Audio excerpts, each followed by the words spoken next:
It's everywhere. And I think for the first time, we are truly seeing evil reveal itself. Yep. It's all been living in the shadows, right? It's all been living in the shadows for this whole time. None of us knew the depths of depravity that were going on, the amounts and levels of cover up.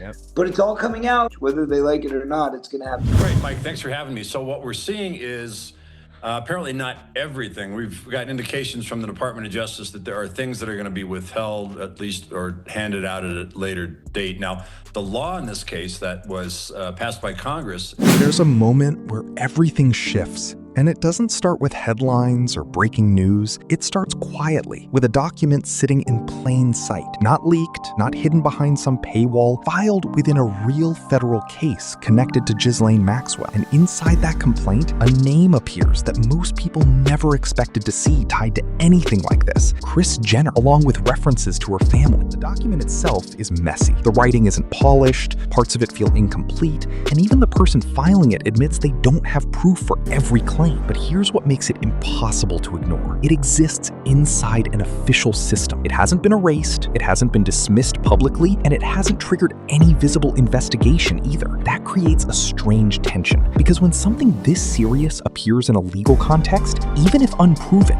you expect some kind of response. Instead, there's silence, and that silence is what starts pulling people deeper into the story. Because again, there was new names in some of the emails that I think investigators need to look at. In particular, I jumped on the name of a modeling agent who, in a similar fashion to Jean-Luc Brunel, who brought underage girls from overseas to Jeffrey Epstein for abuse. There was another man.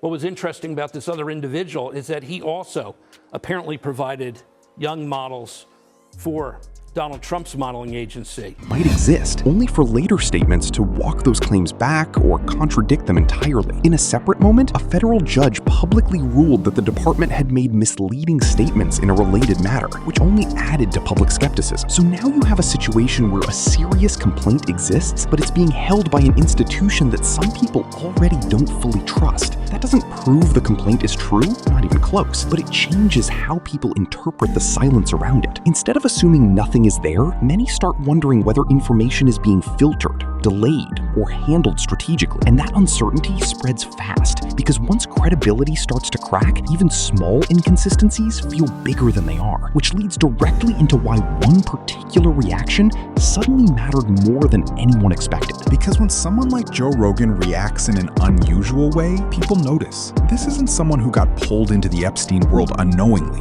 Years ago, after Epstein's past was already public, Rogan was reportedly approached indirectly about a possible introduction, and he shut it down immediately. No hesitation, no curiosity, just a hard rejection. That detail matters because it establishes something important. He wasn't someone who played along or stayed neutral. He distanced himself early. So when discussions later brought up details connected to this complaint, his reaction wasn't loud or dramatic. It was the opposite. There was a pause, a moment where he didn't jump in with a strong opinion. And for someone known for speaking openly, that kind of hesitation stands out. It doesn't confirm anything. It doesn't validate the claims. But psychologically, it signals that something about what he heard felt unexpected, difficult to process. And for viewers, that kind of reaction becomes a trigger. Not proof, but a shift in tone. Because when someone who usually has something to say suddenly doesn't, people start leaning in, trying to understand what caused that silence. And that's where the conversation begins to change, from focusing on a single document to looking at broader patterns. Over the years, Kris Jenner has been widely recognized for building one of the most successful entertainment empires in modern media. Her strategy,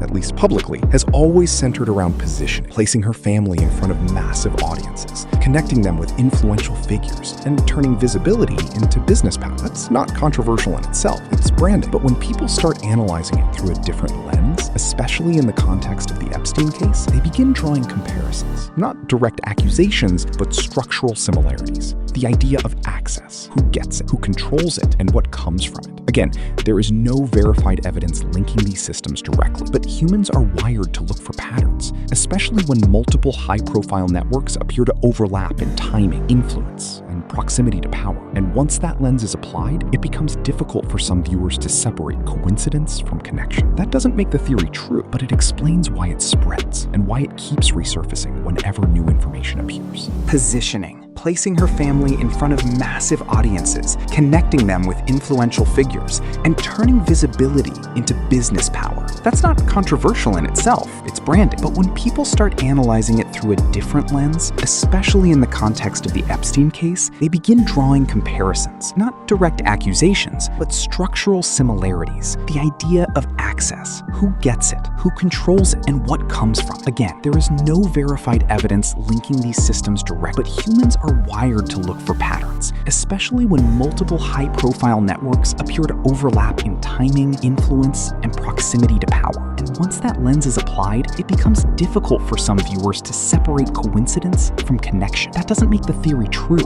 but it explains why it spreads and why it keeps resurfacing whenever new information appears. Then there's another layer that brings a more personal dimension into the story. The connection to Paris Hilton. Long before global fame took its current shape, Paris and Kim Kardashian moved within the same social world, with Kim initially appearing in the background of that spotlight. Over time, their paths diverged dramatically, with each building their own brand in different ways. When discussions about past elite environments resurface, people naturally revisit those early connections, questioning who was present, who had access, and how those environments operated. Paris has publicly addressed parts of her past and denied involvement in anything related to Epstein's activities, but her name appearing in broader discussions has added emotional weight to the narrative, not because it proves anything, but because it reminds viewers how interconnected those early social circles were. And once again, it reinforces the same idea. These weren't isolated individuals operating in separate worlds. They were part of overlapping environments that people are still trying to understand. Then, and this is where everything converges, not into a clear answer, but into a single unresolved question. You have a complaint that exists, but hasn't been publicly pursued. You have an institution facing scrutiny over how it communicates critical information. You have public figures connected through overlapping timelines and environments. And you have moments of reaction, like Joe Rogan's silence, that shift how audiences interpret the situation. None of these pieces alone confirm a larger truth, but together they create uncertainty. And uncertainty is what keeps people watching, questioning,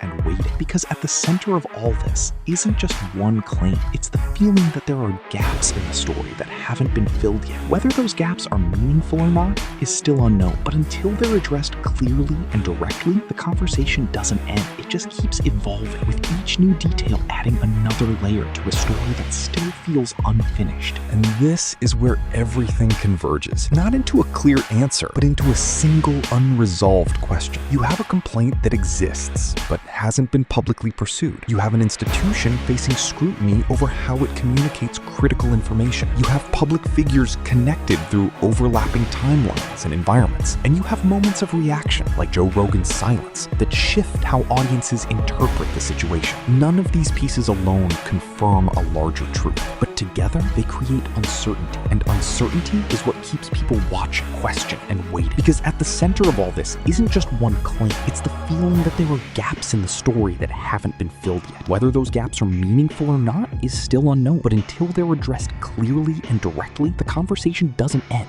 It just keeps evolving, with each new detail adding another layer to a story that still feels unfinished. As the story continues to unfold, attention shifts towards something even more unsettling. Not what's been revealed, but what still hasn't been explained. In the broader investigation surrounding Jeffrey Epstein and his network, there have been references to additional individuals who were allegedly connected in some capacity. At different points, reports and discussions have mentioned multiple unnamed associates, sometimes described as co-conspirators, yet very few of those names have ever been publicly confirmed or formally charged. That gap creates a lingering sense that the full picture hasn't been laid out. Officials have suggested that evidence may not have met the threshold for further action, while others question whether every lead was truly pursued. The lack of clarity leaves room for interpretation, and that's exactly where public curiosity intensifies. Because when documents appear with redactions, when references are made without follow-through, And when key details remain out of reach, people naturally start asking what's missing. It doesn't automatically mean there's a hidden truth waiting to be uncovered, but it does mean the narrative feels incomplete. And in cases like this, an incomplete narrative often becomes more powerful than a finished one because it keeps the questions alive. All of that uncertainty builds toward a single moment that could define how this story is remembered. A deadline tied to the release of information. Public pressure for transparency has grown over time, especially around records connected to Jeffrey Epstein.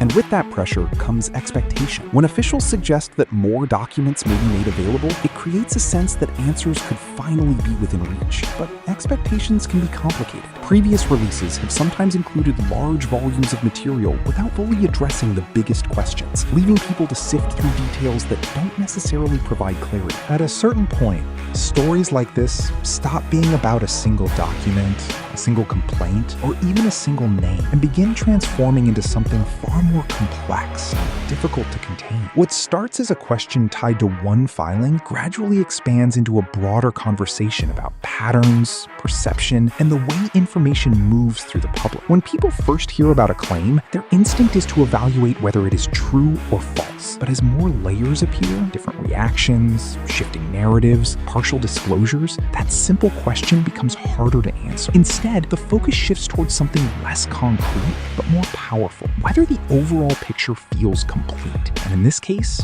for many observers, it doesn't. That's where figures like Joe Rogan become part of the conversation in a different way. Not because they hold insider knowledge, but because their responses mirror the uncertainty people feel. When someone known for speaking freely reacts with hesitation, it doesn't confirm it, but it changes how the moment is perceived. At the same time, public figures such as Kim Kardashian and Kris Jenner find themselves pulled into a narrative that extends beyond their original content. It's not through verified conclusions, but through proximity, shared timelines, overlapping social environments, and the way certain names continue appearing in discussions that weren't previously connected. This doesn't establish wrongdoing, and it's important to separate speculation from fact, but it does illustrate how modern narratives evolve. Once enough elements begin to align, even loosely, people start connecting them, forming interpretations that feel coherent, even if they aren't fully proven, and that's where the story changes shape. Because now it's no longer... Eventually, the story reaches a stage where it no longer depends on new evidence to remain relevant. It continues because the uncertainty itself becomes the driving force. The absence of clear answers creates space for ongoing discussion, and that discussion sustains the narrative. At that point, it doesn't matter whether new documents appear or new statements are made, the core tension remains. People are no longer just asking what is true. They are asking why so many questions still exist in the first place. And once a story reaches that level, it becomes something much harder to resolve because it is no longer defined by facts alone, but by the person. And that brings everything back to a single question, one that doesn't fade, no matter how much time passes or how many new details emerge. What if the reason this story continues to feel unfinished isn't because of one missing answer, but because the entire situation was never fully understood from the beginning? When you're dealing with events connected to someone like Jeffrey Epstein, the scale alone makes clarity difficult. There are years of information, countless interactions, and a network that extended across industries, countries, and social circles. Trying to reduce something that complex into a single narrative is almost impossible. Instead, what you get is a fragmented picture, one where some pieces are clear,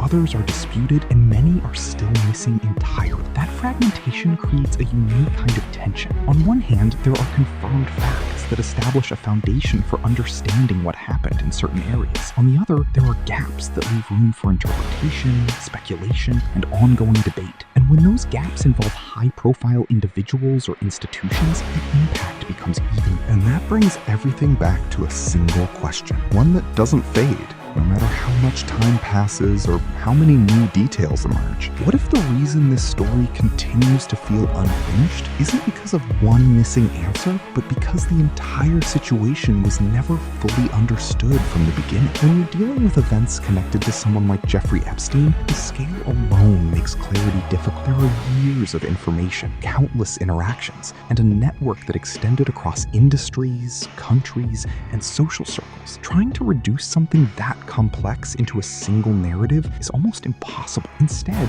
what you get is a fragmented picture, one where some pieces are clear, others are disputed, and many are still missing entirely. That fragmentation creates a unique kind of tension. On one hand, there are confirmed facts that establish a foundation for understanding what happened in certain areas. On the other, there are gaps that leave room for interpretation, speculation, and ongoing debate. And when those gaps involve high-profile individuals or institutions, the impact becomes even greater. People begin to question not just the events themselves, but the process by which those events are investigated and explained. They wonder whether every angle has been explored, whether every detail has been considered, and whether the final version of the story, if there ever is one, will feel complete.